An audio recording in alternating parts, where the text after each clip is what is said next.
Wall Street saw a strong rally today, and this time the reason was one major stock, Alphabet, Google's parent company.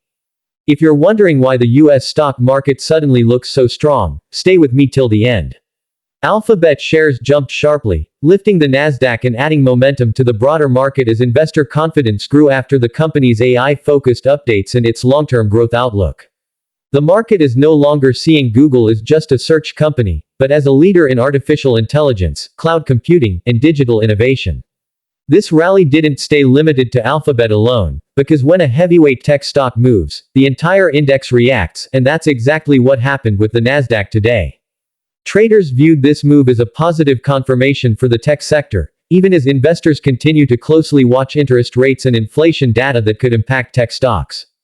Alphabet's strong performance suggests the market is shifting its focus toward quality growth companies, and for anyone tracking the US stock market, this move could be an important signal to watch. For simple and clear US market updates like this, subscribe to Decode Finance USA.